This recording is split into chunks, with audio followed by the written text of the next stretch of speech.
Kakek tua ini sangat kasihan. Di saat memungut sampah di tepi jalan, pejalan kaki sama sekali tidak memedulikannya. Langsung melempar sampah dan mengenai kepalanya. Kakek tua itu tidak berkata apa-apa. Saat dia mendorong kereta sampah di jalan, orang yang sedang mencuci mobil di tepi jalan juga tidak memerhatikannya. Sehingga kakek tua itu tersiram air. Dan mereka menganggap tidak melihatnya. Apa yang harus dilakukan akan dilakukan. Dia lebih memilih untuk diam karena dia seorang pemulung. Sangat miskin dan juga kehilangan satu kaki. Tiap hari menggunakan kaki palsu.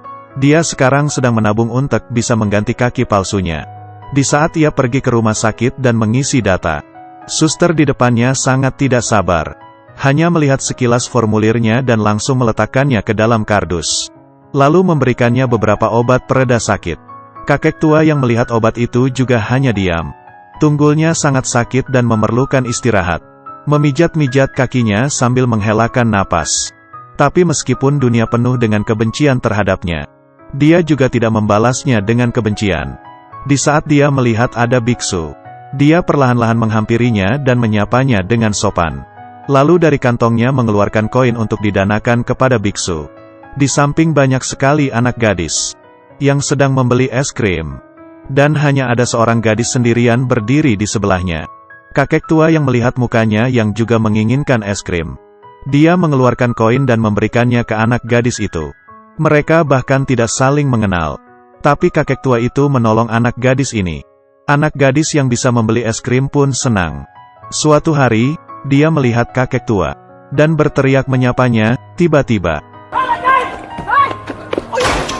kaki palsu kakek tua itu rusak karena ditabrak motor. Tas wanita jatuh di sebelah kakek. Saat bangun dan melihat, ia baru mengerti. Tas itu berasal dari hasil rampokan. Dia berusaha sekuat tenaga memeluk tas itu. Mau gimana pun dipukul dia tetap tidak melepaskannya.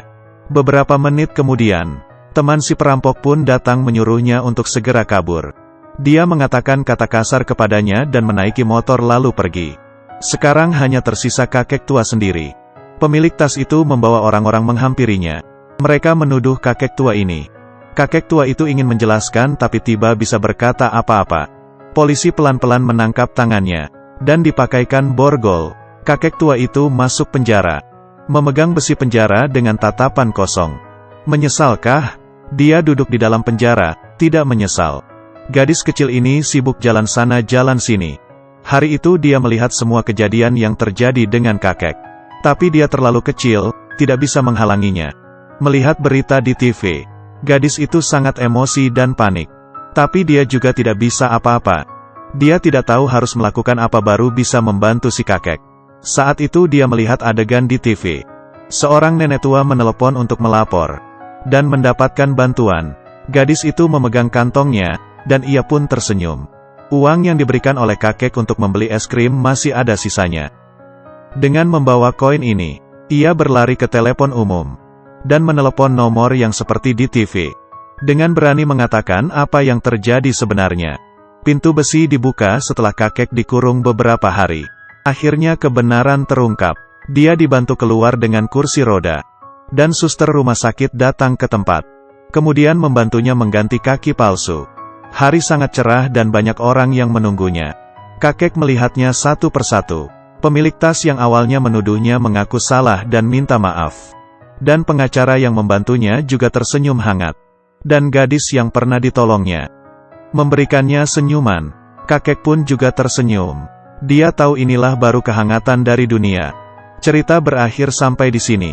Kisah pemulung, berasal dari Thailand. Adalah iklan layanan masyarakat. Kakek tua di dalam film itu tidak berdaya.